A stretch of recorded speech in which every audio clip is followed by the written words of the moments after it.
अस्सलाम वालेकुम नाज़रीन, आप देख रहे हैं प्रोग्राम 7 से 8। मैं हूं किरण नाज। बच्चों और ख़वातीन से ज़्यादती करने वाले दरिंदों को सख्त अंजाम का सामना करना पड़ेगा। हुकूमत पाकिस्तान एक बड़े फैसले पर कानून साजी करने जा रही है। ज़्यादती के मुजरिमों को नामर्द करने के लिए कानून में तरमीम और एंटी रेप ऑर्डिनेंस की मंजूरी दे दी गई है। बिला ताख़ीर कानून साजी, फास्ट ट्रैक मुकदमात, ख़वातीन पॉलिसिंग समेत मुतासरा ख़वातीन और बच्चों की शनाख्त के तहफ़्फ़ुज़ कानून के बुनियादी निकात होंगे। आज कैबिनेट में फैसल वाडा, आज़म सवाती और नूरुल हक कादरी ने ज़्यादती के मुजरिमों को सरेआम फांसी देने का मुतालबा भी किया, लेकिन फ़िलहाल इस पर कोई हतमी फ़ैसला नहीं हो सका है। कस्ट्रेशन का कानून दुनिया के चंद दीगर ममालिक में भी लागू है। हुकूमत पाकिस्तान का ये फ़ैसला एक अच्छा इनिशिएटिव है, लेकिन सिर्फ यही काफ़ी नहीं है नाज़रीन। इसे बारिश का पहला कतरा कह सकते हैं, लेकिन ऐसे भेड़ियों के लिए ये सज़ा बहुत कम है। हम जिस रियासत मदीना के तसव्वुर को हकीकत बनाना चाहते हैं, वज़ीर आज़म जिसके दावे करते हैं, वहाँ उन मुजरिमों के लिए 100 कोड़ों से लेकर तादम मर्ग, संसार जैसी सख्त सज़ाएं मौजूद है। यहाँ ये भी देखना होगा कि कहीं ये उजलत में लिया गया फ़ैसला तो नहीं है। इसके देरपा नताइज क्या होंगे, असरात क्या होंगे, ये सज़ा कितनी कारगर साबित होगी। अगर इन्हें नामर्द बनाकर छोड़ दिया गया तो ये लोग किसी जहनी मरीज़ की तरह लोगों को नुकसान पहुँचा सकते हैं।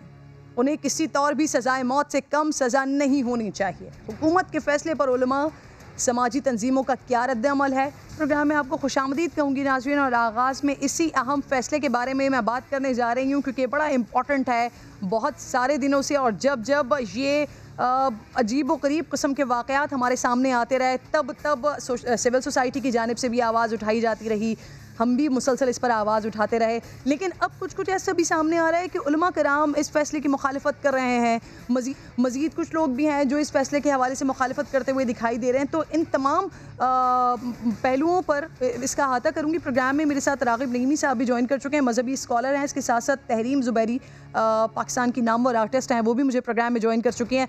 मैं अलामा साहब आपसे बात का आगाज़ करना चाह रही हूँ। मुआविन ख़ुसूसी बराए वज़ीर आज़म भी हैं सर आप, कि उलमा कराम इस फैसले की सुन रही हूँ मैं ऐसा कि वो मुखालिफत कर रहे हैं। सर इसकी वजह बता सकते हैं अलामा साहब? बिस्मिल्लाहिर्रहमानिर्रहीम। यहाँ पर ये अमर इंतहाई अहम है कि हमारे मुल्क में होने वाले तमाम बनने वाले ऐसे क़वानीन जिनका ताल्लुक ख़ास तौर पर उन मामलात में जहाँ पे कुरान और हदीस से वाज़ेह वर्डिक्ट आ गई है और हुँ, अहकामात सामने मौजूद हैं, तो फिर उन अहकामात के होते हुए हमें मज़ीद किसी भी किस्म के हुक्म या कानून की ज़रूरत ना हो सकेगी। यहाँ पर बात हो रही है ऐसे अफराद और ऐसे मुल्ज़िमान की जिनके ऊपर जी। ज़्यादती का केस साबित हो जाए कि उन्हें नामर्द बना दिया जाए। हुँ, सबसे पहली बात तो ये है कि क्या कुरान और हदीस के अंदर इस किस्म के मुल्ज़िमान के लिए जिनका जुर्म साबित हो जाए कोई सज़ा मौजूद है या नहीं मौजूद। जब हम कुरान और हदीस को देखते हैं तो बिल्कुल वाज़ेह तौर पर हुँ, ऐसे मुजरिमान जो कि इस गुनाह कबीरा और कबीहा में मुलव्विस हैं, उनके लिए बहुत वाज़ेह अंदाज में सज़ा मौजूद है। अगर कोई हुँ, मैरिड है तो उसे स्टोन टू डेथ किया जाए, और अगर कोई मैरिड नहीं है, अनमैरिड है, तो उसके लिए तो कोड़ों की सज़ा है। ये तो बिल्कुल वाज़ेह बात है। अब यहाँ पर इन 2 सज़ाओं को छोड़कर आप कभी इन सज़ाओं को नाफ़िज़ करके तो देखिए, तो इसका रिज़ल्ट सामने आ जाएगा। अब हो क्या रहा है इन 2 सज़ाओं को छोड़कर, जो कि इस हुँ, तरह के मुजरिमान के लिए जो कि हदूदुल्लाह के ज़ुमरे के अंदर आते हैं, हुँ, वाज़ेह हुँ, सज़ाएँ होने के बावजूद एक तीसरी सज़ा जो कि नामर्द करने की है, जिसे अल्लाह वहदहू ला शरीक की तख़लीक़ में तग़य्युर करार दिया जाएगा।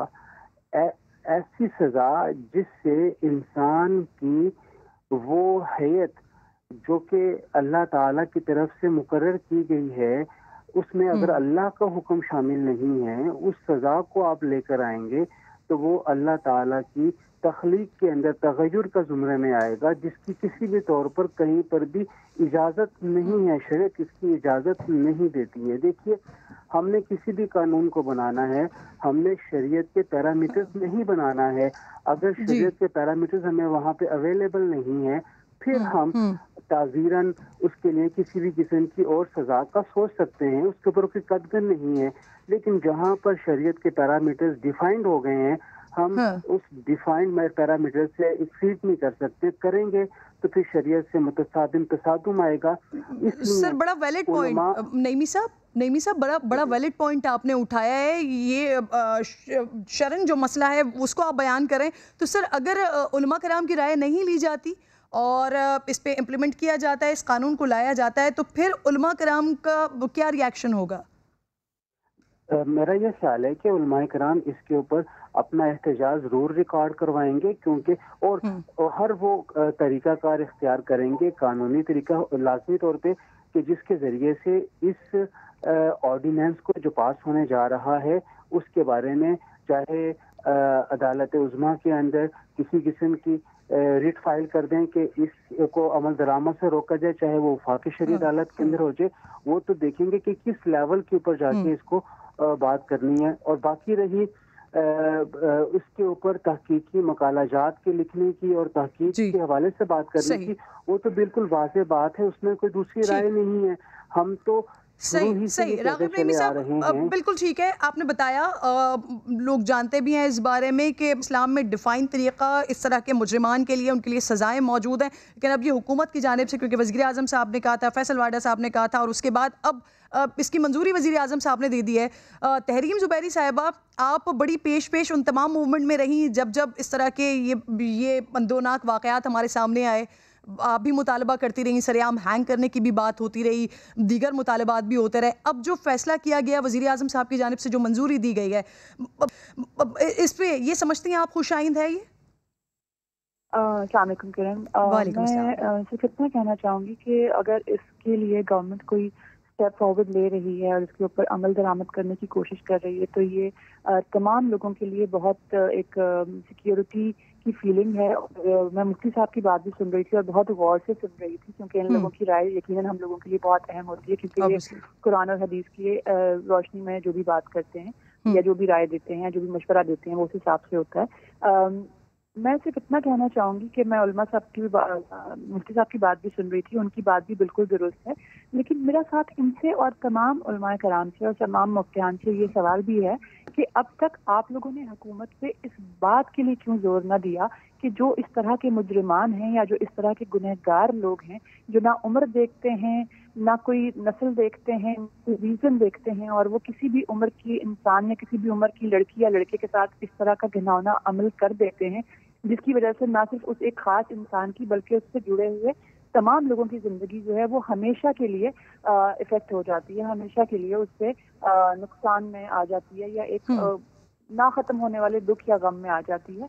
तो इस बात पे क्यों ना जोर दिया गया कि इन लोगों को चाहे इस्लाम की रूह से और इस्लाम की रोशनी में जो आपको सजाएं हैं वो सजाएं भी क्यों ना दी गई, वो लोग क्यों रिहा होते रहे, वो लोग क्यों ऊपर से किसी ना किसी की सिफारिश लेके आते रहे और किसी ना किसी तरीके से पुलिस की अदालत से निकल के वापस से आजाद घूमते रहे और आज तक घूम रहे हैं। मेरा सवाल या मेरी खुशी इस बात पे नहीं है कि सजा तजवीज़ कर दी गई है या सजा पे अमल कर दिया जाएगा। मैं एज ए पाकिस्तानी और एज आप इस बात से खुश होंगे कि उस सजा पर अमल दरामद कब होता है? बिल्कुल बिल्कुल ठीक है। अब जो आप बात कर रही हैं, इसी बात को नईमी साहब आपकी तरफ मैं लेकर आऊंगी, लेकिन उससे पहले अल्लामा आयश अशरफी साहब मुझे ज्वाइन कर चुके हैं। सर, आपको भी प्रोग्राम में मैं खुशामदीद कहूंगी। आपके ज्वाइन करने से पहले या गालिबन हो सकता है आप सुन चुके हो राग़िब नईमी साहब की गुफ्तगू। वो कह रहे हैं कि ये जो कैबिनेट को मंजूरी दी गई है वज़ीर आज़म साहब की जानिब से, सर ये फैसला शरीयत की रूह से शरीयत के खिलाफ है। अल्लाह ताला की तख्लीक के अंदर कुछ छेड़छाड़ करना ये शरीयत के खिलाफ है। अल्लामा साहब। बिस्मिल्लाहिर्रहमानिर्रहीम नहमदुहु व नुसल्ली व नुसल्लिमु अला रसूलिहिल करीम।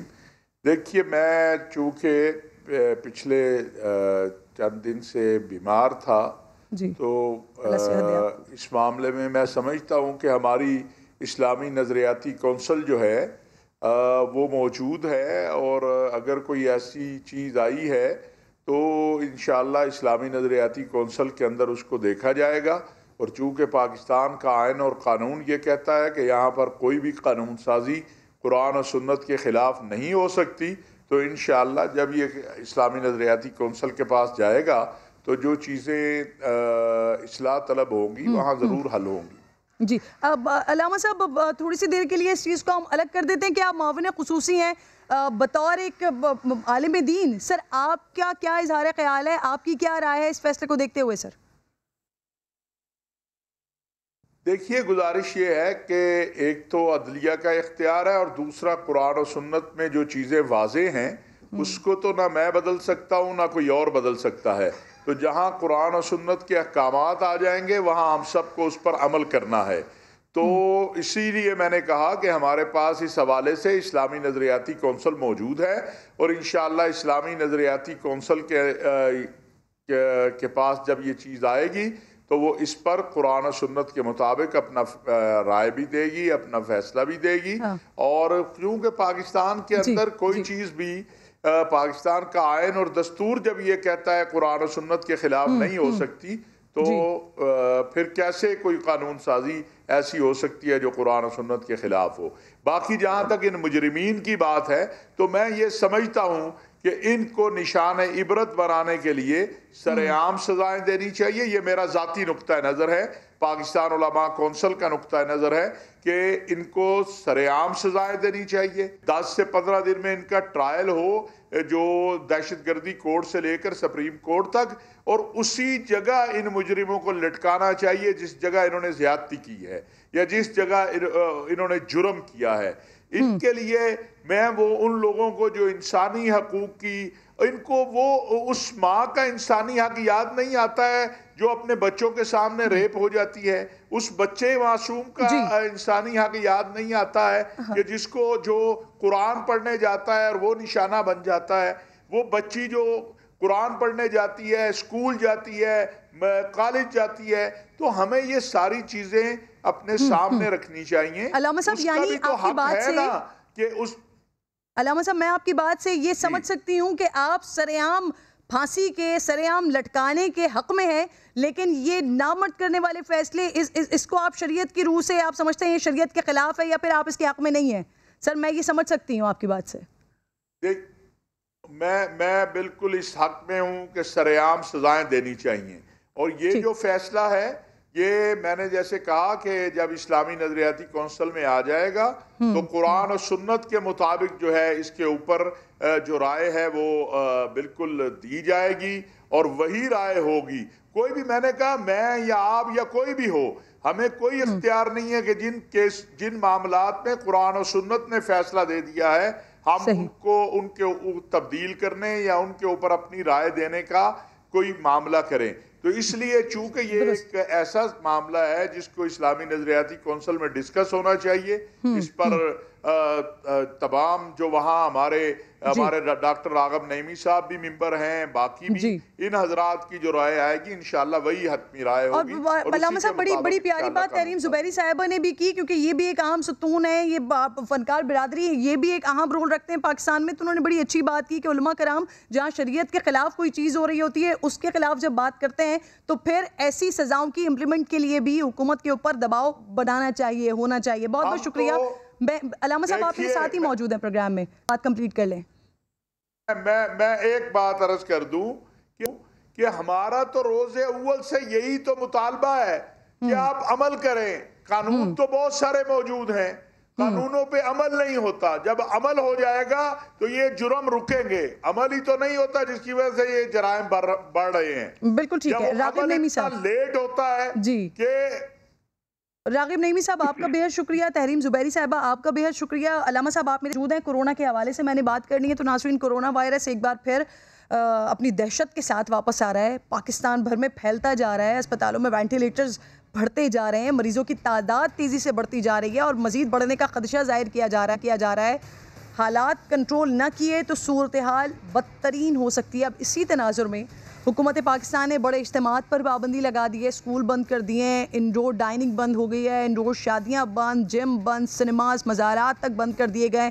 सिंध हुकूमत इनकी जानिब से ऐलान किया गया है कि कारोबार सुबह 6 से शाम 6 बजे तक खोलने की इजाज़त होगी। हुकूमत ने तो पाबंदियाँ लगा दी हैं, लेकिन इस पर सख्त रद्द-ए-अमल भी सामने आ रहा है। ताजिर बिरादरी नए टाइमिंग्स और SOPs मानने से इनकारी हैं। मौक़िफ़ है कि कलील दौरानिए से बाज़ारों में रश बढ़ेगा, जो कोरोना को बढ़ाएगा। दूसरा ये कि लॉकडाउन के बाइस पहले ही कारोबार ऑलरेडी मुतासर था, अब कारोबारी दौरानियाँ कम होने से छोटे ताजिरों की मुश्किलात बढ़ जाएंगी। साथ ही वफाकुल मदारिस ने भी ऐलान कर दिया है कि मदारिस बंद नहीं करेंगे। वफाकुल मदारिस के तहत 24,000 मदारिस में 25 लाख तलबा ज़ेर तालीम हैं। उनका कहना है कि हमारी छुट्टियों के प्लान आम तालीमी इदारों से मुख्तलिफ होते हैं और ये टाइम क्लासेस का है। मसाजिद आबाद होंगी, कुरान और अहादीस पढ़ाई जाएंगी तो वबा भी टल जाएगी। हुकूमत इस सारी सिचुएशन को किस तरह से डील करेगी, इस पर बात करने के लिए प्रोग्राम में मेरे साथ मेहमान होंगे। तैमूर तालपुर साहब मुझे ज्वाइन कर चुके हैं, इसके साथ साथ जमील पराचा साहब स्टूडियो मौजूद हैं। तैमूर तालपुर साहब, आपसे मैं बात का आगाज़ करती हूँ। सबसे पहले मुझे बताइएगा कि आप सुन चुके हैं, यहाँ पर जमील पराचा साहब भी मेरे साथ मौजूद हैं। ताजिर बिरादरी तो नहीं मान रही है, वो इस फैसले को कह रही है कि कारोबारी जो छोटा ताजिर है स्पेशली, वो इससे इफेक्ट होगा। किस तरह से इंश्योर कराएंगे कि ये सारी चीज़ें जो फैसले हुकूमत की जानिब से, स्पेशली सिंध हुकूमत की जानिब से किए जा रहे हैं, उस पर अमल दरामद भी वैसे ही हो, या फिर आप लोगों का कुछ चेंज करने का इरादा है? बिस्मिल्लाहिर्रहमानिर्रहीम। Firstly thank you for having me on your show. देखिए जी, हमारी जो हुकूमत है ये एक सियासी हुकूमत है। ये इमरान खान की तरह एक सेलेक्टेड हुकूमत नहीं है। तो हम कोशिश पूरी करते हैं कि हम जो भी फैसले करें, हम उसमें ताजिर बरादरी को अपने साथ रखें, उनको अपनी एडवाइस दें और उनसे भी एडवाइस लें। अभी जो हालात चल रहे हैं, इन हालात में हम रिस्क ज्यादा उठा नहीं सकते थे। हमने पूरी कोशिश की कि SOPs फॉलो हो, हमने पूरी कोशिश की। मैं खुद आपकी समा की टीम्स के साथ काफी बार गया, मैंने मार्केट्स विजिट की, DC के साथ, असिस्टेंट कमिश्नर्स के साथ हमने इम्प्लीमेंट कराने की पूरी कोशिश की। हमने फाइन्स किए, हमने आपकी टीम के साथ वहां पर शॉप्स को सील किया, पर जिस किस्म का रिस्पॉन्स हम एक्सपेक्ट कर रहे थे वो आया नहीं। अब अगर इस तरह से कम्युनिटी हमारे साथ कोऑपरेट करती, अगर वो समझते, अपनी जिम्मेदारी कबूल करते as a citizen, as a businessman, as a ताजिर, तो शायद ये वक्त ना आता और इतनी सर्ज नंबर्स में ना आती। तो अब हमें मजबूरन में हिसाब से जो जो इम्पोर्टेंट डायरेक्शंस हैं हमें देने पड़ेंगे। हम कोशिश तो ये भी कर रहे हैं कि हम फेडरल गवर्नमेंट को भी साथ लेके चलें। तैमूर साहब, मुझे एक बात समझ नहीं आ रही। सर, आप लोगों ने फैसले किए, इन लोगों की जानिब से अमल नहीं किया गया, फिर आप लोगों को मजीद सख्त फैसले करने पड़े। अब मैं दूसरी जानिब अगर आप लोगों की सिचुएशन देखती हूँ तो आप लोगों से भी रिक्वेस्ट की गई, बार बार बताया जाता रहा कोरोना फैल रहा है, लेकिन फिर भी आप लोगों ने ये पेशावर वाला जलसा किया। अभी कुछ दिनों में लाड़काना वाला जलसा भी होने जा रहा है, लाखों हज़ारों का मजमा भी आप लोगों ने इकट्ठा किया। तो सर, इससे भी तो कोरोना बढ़ा। और मुल्तान में भी जलसा होने जा रहा है, वो आप भूल गए। जी, वहाँ पर भी जलसा होने जा रहा है। आप लोग खुद भी तो नहीं रुक रहे हैं ना, फिर आप आवाम से कैसे ये एक्सपेक्ट कैसे कर रहे हैं कि वो भी रुक जाएंगे? देखें, जहाँ तक PDM के जलसों की बात है, आपने देखा होगा जो कराची में जलसा हुआ था PDM का, उसमें हमने कितनी सख्ती से इंश्योर किया था। हमने लाखों मास्क बांटे थे, मेरी खुद गेट पर ड्यूटी थी। हमने एक भी शख्स को मास्क के बगैर अंदर जाने नहीं दिया। हमने एक एक शख्स को सैनिटाइज किया अंदर जाते हुए। तो अगर KPK की हुकूमत अपना जिम्मेदारी कबूल करती इस तरह हमारी हुकूमत ने की थी, अगर मुल्तान की हुकूमत इस तरह अपनी जिम्मेदारी कबूल करती है जिस तरह हमने की थी, तो हम कोरोना को फैलाने में हेल्प करेंगे, उसको रोकने में, कि उसका फैलाव ज्यादा ना बढ़े। जैसे कि आपको पता है, मेडिकल साइंस कहती है कि अगर आपने एक ये मास्क पहना हुआ है जो कि 5 रुपए का था, अब तो वफाकी हुकूमत ने 15 रुपए का कर दिया, चोर बाजारी की वजह से। अगर ये मास्क हम पहनते तो हमें 90% सिक्योरिटी है कोरोना से या दूसरी वायरस से। और मसला ये है कि कोरोना से ज्यादा खतरनाक जो वायरस है जिसने पूरे पाकिस्तान को वेंटिलेटर में डाल दिया है, उसका नाम है इमरान खान की वायरस। तो हम चाहते हैं इमरान खान से इस मुल्क को बचाएं। तैमूर साहब, मैं काफ़ी देर तक अपने दिमाग पर जोर डालती रही हूँ, लेकिन मुझे वो मंजर याद नहीं आ रहा, क्योंकि मैंने वो पूरा जलसा कवर किया था, मुझे बहुत अच्छे तरीके से याद है। मुझे याद नहीं आ रहा है कितने सारे लोगों की तादाद में कई लोग मास्क लगा के बैठे हुए थे। मैं कोशिश करती हूँ कि वो फुटेज भी अगर मुझे मिल जाए तो हम साथ साथ प्ले कर लें। जमील पराचा साहब है मेरे साथ। मौलवी साहिबान जी सर, जमील पराचा साहब हैं। कन्विंस करने में हाँ, अब जमील पराचा साहब मेरे साथ मौजूद है, जरा मैं उनसे बात कर लेती हूँ, फिर मैं दोबारा आपकी तरफ आती हूँ। उलामा साहब आपकी तरफ भी आऊँगी। SOPs पर अमल करने जा रहे हैं, अब होने क्या जा रहा है, क्या करने वाले हैं आप लोग? देखें, बड़ी हैरत की बात यह है कि गिलगित बल्तिस्तान में इलेक्शन होते हैं, वहाँ बड़े बड़े जलसे जुलूस होते हैं, बड़ी रैलियाँ होती हैं, हुकूमत की जानिब से भी, हज़ब इख्तिलाफ की जानिब से भी खूब मामला चलते हैं। वो इलेक्शन ख़त्म होते ही अचानक आवाज़ आती है कोरोना फैल गया। कोरोना की किसी ने फिक्र नहीं की। लेकिन ये सारी जो SOPs हो रही हैं तो सब लोग आप लोगों से मुज़ाकरात के बाद हुआ है ना, जो भी कुछ हो रहा है? हमसे अभी तक किसी ने कोई मुज़ाकरात नहीं किए हैं, ना कोई, ये सिर्फ एलामिया जारी हुआ है। एक नोटिफिकेशन भेज दिया गया है आज कि जी 6 बजे मार्केटें बंद कर दी जाएंगी। ना किसी से कोई मशावरत की, ना ताजिरों से कोई बातचीत की। ये लोग अहमियत नहीं समझते ताजिरों की।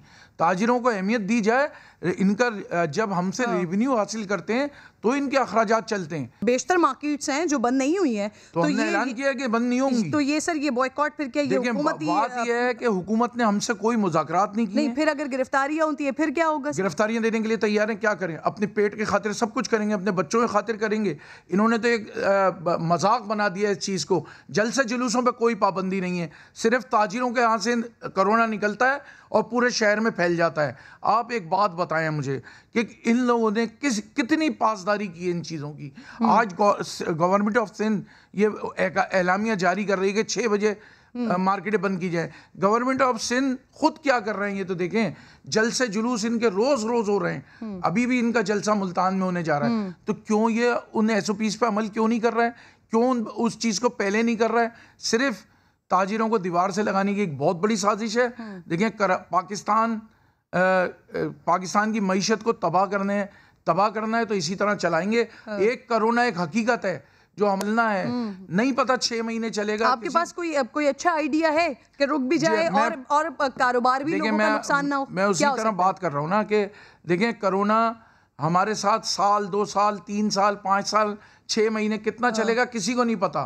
कोई हुकूमती आदमी आके बता दे, कोई इदारा बता दे, कोई डॉक्टर बता दे कि इतने अरसे ये चलेगा, इतने अरसे हमने SOPs पर अमल करना है। देखिए, हमें SOPs पर अमल करते हुए कोरोना के साथ ही चलना है। फिर लॉजिक देखें, सुबह 6 बजे से शाम 6 बजे तक कारोबार खुला रहेगा, उसमें कोरोना जो है ना बंद रहेगा, 6 बजे के फौरन बाद खुल जाएगा कोरोना।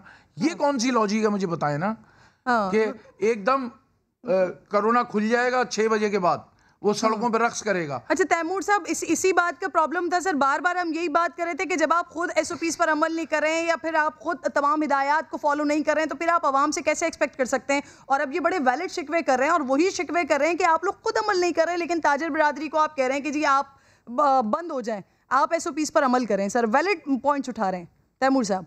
नहीं, बिल्कुल वैलिड पॉइंट्स उठा रहे हैं, और ये एक सियासी हुकूमत है। I am going to instruct the commissioner कि वो कल ही कोशिश करके ताजिर बिरादरी के साथ एक मीटिंग रखें और उनके साथ डिस्कस करें कौन सी चीज़ें हैं जो हमें हेल्प कर सकती हैं कोरोना कंट्रोल करने में, और कौन सी चीज़ें हैं जो SOPs के तहत हम ताजिर बिरादरी की मदद कर सकते हैं। उनका बिल्कुल मौक़िफ़ मैं लूँगा और इंशाल्लाह ताला उस पर इम्प्लीमेंट कराऊँगा। थोड़ी क्योंकि हालात बहुत ख़राब हैं, बहुत ज़्यादा स्पीड से नंबर बढ़ रहे थे, तो हमने ज़रा जल्दबाजी में ये किया है। आप ये रिक्वेस्ट करेंगे कि इन लोगों के साथ मीटिंग की जाए, इनसे पूछा जाए कि क्या अच्छे आइडियाज़ इनके पास हैं, और हो सकता है फिर उसके ऊपर भी इम्प्लीमेंट हो। अब आप मेरे साथ ही मौजूद हैं, मेरे तीनों मेहमान। एक छोटा सा ब्रेक लेना है, ब्रेक के बाद वापस आ रही हूँ। विफाकुल मदारिस, वो भी उनको भी कायल करना एक बड़ी जिम्मेदारी होगी हुकूमत की, कैसे करेंगे इस पर बात करती हूँ ब्रेक के बाद।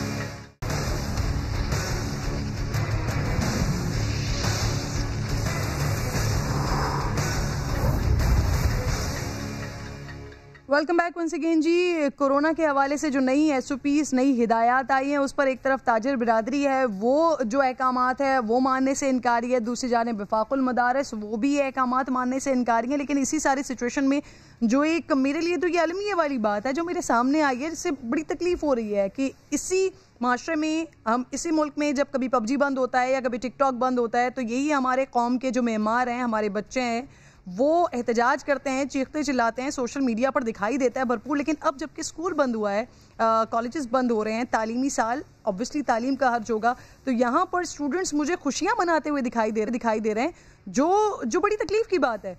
बड़े अलमिया की बात है कि यहाँ पर स्टूडेंट्स, उनको इस बात की फिक्र नहीं है कि उनका तालीमी हर्ज होगा। बहरहाल ज़रूरी है, कोरोना से बचने के लिए बहुत ज़्यादा ज़रूरी है कि ये सारे फैसले लिए जाएं, लेकिन यहाँ पर स्टूडेंट्स की इस बात पर खुशी कि स्कूल्स बंद हो रहे हैं, कॉलेजेस बंद हो रहे हैं, छुट्टियाँ बढ़ रही हैं, ये समझ से बाहर है। ये बड़ा तकलीफ दे एक पहलू भी है। शायद पेरेंट्स को भी इस चीज़ पर सोचना पड़ेगा और बच्चों को खुद भी सोचना पड़ेगा कि हमारे लिए प्रायोरिटी किन चीज़ों की है और किन चीज़ों की। स्टूडेंट्स के हवाले से ये बड़ी इंपॉर्टेंट बात है। कुछ कैबिनेट के हवाले से मैंने बात करनी है। अल्लामा ताहिर अशरफी साहब एक बार फिर चुके हैं। अल्लामा साहब, मेरे साथ इस वक्त नईम अशरफ भट्ट मौजूद हैं। नईम अशरफ भट्ट, कुछ कैबिनेट में क्या हुआ है, जरा इस बारे में बताइएगा, किस बात पर बहस हो गई है? जी किरण, एक्चुअली नूरुल हक कादरी साहब की तो बात बताई जा रही थी कि उन्होंने कहा है कि सरेआम फांसी या कुछ एक दौर गुजरा, लेकिन असल जो चीज है वो छुपाई गई। वो जो समा अब बताएगा कि उसका एतराज किसने किया। एतराज करने वाले जो थे वो वजीर कानून फरोग नसीम हैं। उन्होंने कहा कि ये इस वक्त नहीं हो सकता और उन्होंने उसकी वजह बताई है कि सुप्रीम कोर्ट और शरीयत कोर्ट जो है उनके फैसले मौजूद हैं इस तरह के कि अगर उसमें जाया जाए तफसील में तो ऐसे ही उसका मतलब निकलता है कि जैसे वो सरेआम सजाओं के हक में नहीं है। लेकिन एक अहम बात उन्होंने ये भी कही, बहुत बड़ा स्टैंड लिया कि ये गैर शरई है सरेआम जो सजाएं हैं। ये एक फरोग नसीम जो वफाकी वजीर कानून है, एक बहुत बड़ी बात उन्होंने कही है। इससे नई बहस भी छिड़ सकती है क्योंकि ये उनका स्टांस है और ये काबीना में उन्होंने एक आलम दीन भी हैं, वजीर भी हैं नूरुल हक कादरी, उनके सामने उन्हें जुटला कर कहा कि ये गैर शरई है, इसको हम नहीं मानते। हाँ, ये हो सकता है कि कल को कोई सुप्रीम कोर्ट या शरीयत कोर्ट से रुजू करे इस हवाले से और अगर कोर्ट इसकी इजाजत देती है तो हम इसमें तरमीम कर लेंगे। फिलहाल हम ऐसा नहीं कर सकते। यानी दो टोक जवाब दिया उस वजीर ने जिन्होंने ये ऑर्डिनेंस सारा लिखा। आगे भी तरमीम लानी है। बिल्कुल सही है। एक तरफ अवामी रिएक्शन है, एक तरफ कैबिनेट के में जो इस फैसले के हवाले से या इन सजाओं के हवाले से जो रिएक्शन सामने आ रहा है। लेट्स सी के असल मसला और असल मुद्दा तो यही है कि ऐसे मुजरिमान को सख्त से सख्त सजाएं दी जाएं, जो सजाएं मौजूद हैं उस पर ही अमल दरामद करवाया जाए। बहुत बहुत शुक्रिया नईम अशरफ भट्ट, आप मेरे साथ। मैं अगले सेगमेंट की जाने बढ़ रही हूँ और मंसूर मुगैरी साहब, एक बार फिर आप ऐसी चीज लेकर आए हैं कि पाकिस्तान पीपल्स पार्टी सिंध हुकूमत जिन चीजों के ऊपर नाजा है, जिस बात के ऊपर नाजा है, हर तरफ वो सेहत की इसी तरह की सहूलियात देने की बात करती है, उसकी जो चीजें आप सामने लेकर आ रहे हैं। अब कौमी इदारा बराए अमराज क़ल्ब NICVD बिलावल थकते नहीं है इसकी तारीफें करते करते। अब सुनिए जी कि इसकी माली बेजाब्तगियां मंजर आम पर आ रही हैं। लापरवाही के बाइस 6.5 अरब रुपए इतनी बड़ी मालियत की खरीदी गई दवाएं और तिब्बी आलात खराब हो गए। दवाओं और ऑपरेशन के आलात खोखले हो गए, उनको खुले आसमान के नीचे रखा हुआ है। कुछ अजीब सी बात है और ऐसा हुआ क्यों है? मंसूर मुगैरी मेरे साथ मौजूद हैं। मंसूर मुगैरी, ये सब क्यों हुआ, कैसे हुआ? इतने कीमती आलात इनको खुले आसमान तले छोड़ दिया गया? किरण, देखिए, मैं एक चीज़ बताना चाहता हूँ कि इदारा कौमी अमराज क्लब जो NICVD है एक बहुत अच्छा इदारा है जिसमें हज़ारों लाखों जो गरीब लोग हैं उनके ऑपरेशन होते हैं, उनको अद्वियात मिलती है। लेकिन उस इदारे में जो मैनेजमेंट के कुछ लोग हैं उन्होंने 3-4 सालों से बहुत बड़े घपले किए हैं, जो जिसकी अब नैब तफ्तीश कर रही है और दीगर इदारे अब उसमें शामिल हो गए हैं। उसकी आस्ता आस्ता चीज़ें निकलती आ रही हैं जो मेरे लिए हैरान कुन है, जो हमारे सुनने वाले उनके लिए हैरान कुन है कि 6.5 अरब रुपए की अद्वियात और सर्जिकल इंस्ट्रूमेंट जो आलात हैं ऑपरेशन वाले, उन खरीद के उनको ऐसी जगहों पे रखा गया है जो गैर महफूज जगहें थी, जैसे अस्पताल का कॉरिडोर है और खुले आसमान में जो ये चीज़ें रखी गई, जिससे 6.5 अरब रुपए की लागत के ये चीज़ें मेडिसिन और जो सर्जिकल इंस्ट्रूमेंट्स हैं वो ख़राब हुई हैं। ये बात मैं नहीं कह रहा हूँ, ये एक वफाकी इदारा है, उसने अपनी रिपोर्ट में कहा है। ये आगे चल के बात खुल के सामने आएंगी। मैं एक और चीज़ में अपने नाज़रीन को बताता चलूँ कि एक और बहुत बड़ा जो मामला सामने आया है वो ये है कि NICVD के अफसरान ने अपने तमाम अफसरान को कोरोला गाड़ियाँ और दीगर गाड़ियाँ दे रखी है। इसके अलावा भी 31 मई 2017 से लेकर रेंट कार पे जो एक गुलाम शबीर नामी शख्स है, उसकी कंपनी है स्टार टूर्स, उनसे कोरोला गाड़ियां रेंट पे ली। उस रेंट की मद में 3 सालों में 13 करोड़ रुपए अदा किए गए हैं। 13 करोड़ रेंट की मद में वो गाड़ियां क्यों इस्तेमाल होती रही, कहाँ इस्तेमाल होती रही, ये बहुत बड़ा एक सवाल है। इतने बड़े बड़े इंकशाफात हो रहे हैं, इतने बड़े बड़े इंकशाफात हो रहे हैं। 68 लाख रुपए के डॉक्टर्स हैं, 13 करोड़ रुपए गाड़ियों पे फूंक दिए जा रहे हैं। इसी मैनेजमेंट के हवाले से साबिका डॉक्टर्स जो हैं वो अहम इंकशाफात कर रहे हैं। इसी मैनेजमेंट के हवाले से हम सवाल उठा रहे हैं। इसी मैनेजमेंट के हवाले से आप खबरें लेकर आ रहे हैं, संजय साधवानी खबरें लेकर आ रहे हैं। लेकिन अगर किसी को कुछ नहीं हो रहा तो वो आपकी हुकूमत है। तैमूर तालपुर साहब, मसला क्या है? अगर ऐसी चीजें, चलिए आप लोग इसे इल्जामात भी कह रहे हैं कि इल्जामात तो ऐसे लगते रहते हैं, तब भी कुछ होना तो चाहिए, कोई तहकीकात तो होनी चाहिए ताकि जो सच हो वो सामने आए, जो झूठ हो वो सामने आए। तैमूर साहब देखिए जी, ये जो इल्जामात हैं ये लगते रहते हैं। जो भी पेशेंट NICVD में जाता है वो बाहर निकल के सिंध हुकूमत को और वहाँ के डॉक्टरों को दुआएं देता है।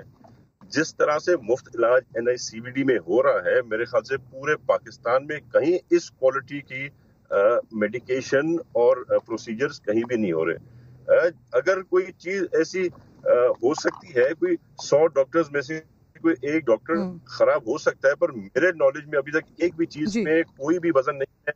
वैसे ही जिस तरह से नायब हर किसी पर इल्जाम लगाती है, अरबों के और आखिर में लाखों पे आके रुक जाती है, तो अब यहाँ पे इंशाल्लाह देखेंगे कि ये सारी जो है क्लियर होके आएंगी आपके पास। सारी जो उन्होंने इल्जाम लगाए ये सारे बेबुनियाद इल्जामात। अच्छा तैमूर साहब, जो आप बात कर रहे हैं ना कि लोग जाते हैं, दुआएं देकर बाहर निकलते हैं, वहां पर जिस तरह की ट्रीटमेंट दी जा रही है, जिस तरह से मरीजों का इलाज किया जा रहा है, उस बात के तो मोतरफ हम भी हैं। लेकिन सर, ये जो बेज़ाब्तगियां हो रही हैं, जो बड़े बड़े इंकशाफात हो रहे हैं, इस पर यही हम दिखा रहे हैं और इसी पर ही हम सवाल उठा रहे हैं। सर आप देखिएगा, 10-20 दिन 25 दिन महीना गुजरेगा और कुछ भी नहीं मिलेगा इनको। ये सिर्फ वफाक की तरफ से एक सूबे के अच्छी कारकर्दगी को बदनाम करने की कोशिश की जा रही है। हमारे पास बहुत अच्छे और डेडिकेटेड डॉक्टर्स हैं जो वहाँ पे काम करें। हाँ ठीक है, आप ये शिकायत कर सकते हैं कि उनकी तनख्वाहें कम होनी चाहिए या इतनी ज्यादा नहीं होनी चाहिए, उस बात पे डिबेट हो सकता है, पर करप्शन का भी किस्सा यहाँ पे आपके सामने नहीं आ सकता। अच्छा सर आप ये इल्ज़ाम लगा रहे हैं कि वहाँ से ये प्लांटेड शायद इस तरह की कोई चीज़ हो रही है। अगर मेरे पास टाइम होता तो मैं आपको सर डॉक्टर चौधरी परवेज़ चौधरी साहब हैं, उन्होंने जो बड़े अहम इंकशाफात किए हैं, उनका इंटरव्यू भी मेरे पास मौजूद है। इससे पहले उन्होंने प्रेस कॉन्फ्रेंस भी किया, उसमें भी बड़े अहम इंकशाफात किए हैं, वो उन्होंने बताया, वो मैं आपको सुनवाती। बहरहाल शायद आपने सुने भी होंगे। एक छोटा सा ब्रेक मुझे लेना है। नाज़रीन, बहुत बहुत शुक्रिया तैमूर तालपुर साहब, आप मेरे साथ मौजूद थे। मकसूद किस तरह कराची में उसको सड़कों पर मारा गया पुलिस की जानिब से और उसके बाद क्या हुआ है, इस पर मैंने बात करनी है। मकसूद मरहूम की फैमिली मेरे साथ मौजूद होगी ब्रेक के बाद।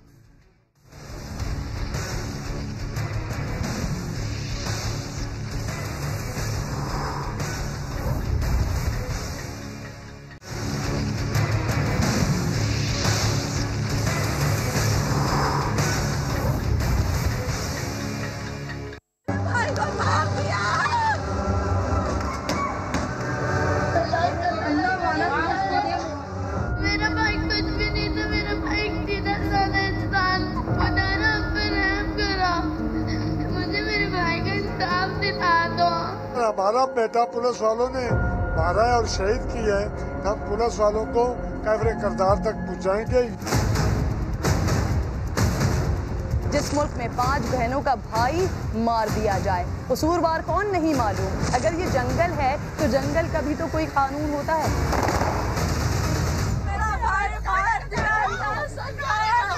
मकसूद वाहिद इस फैमिली का कफील था। मेरे बेटे के कातिल मुझे लाओ, मेरे सामने लाओ। समा हमारी आवाज़ बना, किरण नाज आप हमारी आवाज़ बनी। अल्लाह आप लोगों को हमेशा सलामत रखे। और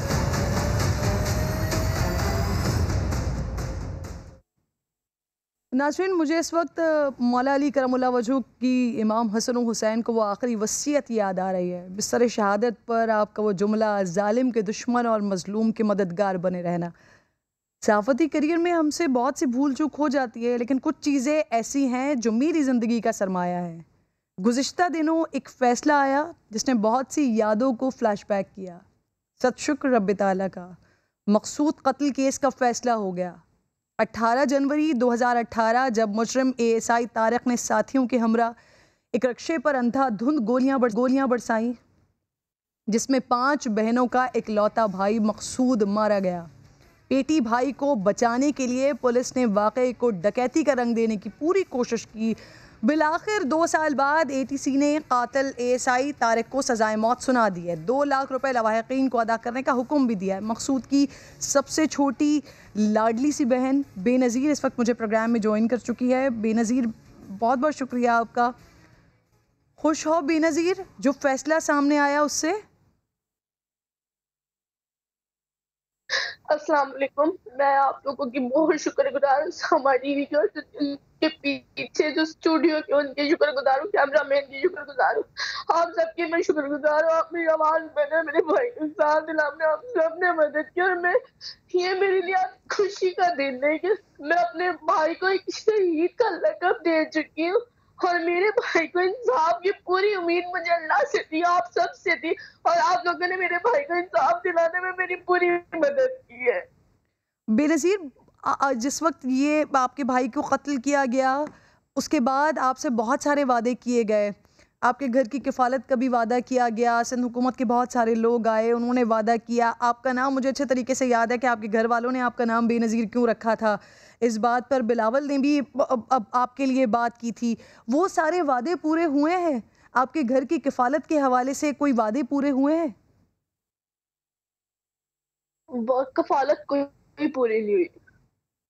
और आपकी तालीम के हवाले से भी बात हुई थी क्या? इस तरह की कोई बात हुई है अभी? मैंने वो तालीम का भी हवाला नहीं उठाया। तो अभी आपका घर किस तरह से चल रहा है, क्या कर रहे हैं आप? तो सारी की सारी बहनें, और नाज़रीन मैं ये बात ज़रूर आप लोगों को बताना चाहती हूँ कि ये वीडियो मुझे इसलिए तकलीफ़ पहुँचाती है जब मैं ये वीडियो देखती हूँ कि ये बहनें बहुत बापर्दा बहनें हैं। जिस तरह से ये अपने भाई की मैयत पर बैन कर रही थी वो बहुत तकलीफ़ दे वक्त है। कुछ कहना चाहती हैं बेनज़ीर आप बिलावल से? मैं बिलावल से यही कहूँगी कि उनकी भी शुक्रगुजार हूँ। मेरे भाई ने उस बीबी शहीद के नाम पे मेरा नाम रखा और मैं बिलावल की यही शुक्रगुजार हूँ। उन्होंने भी मेरी आवाज़ बनी, उन्होंने भी मुझे सपोर्ट किया, तो मैं उनकी बहुत ज़्यादा शुक्रगुजार हूँ। जो वो कर सके उन्होंने मेरे लिए किया और मैं उनकी बहुत ज़्यादा शुक्रगुजार हूँ। ये एक तकरीबन ये इत्मीनान इस फैमिली को पहुंचाता है कि उस कातिल को सज़ा हुई है। प्रोग्राम का वक्त ख़त्म हो गया है। नाज़रीन से मुलाकात होगी इंशाअल्लाह कल। अल्लाह के बाद।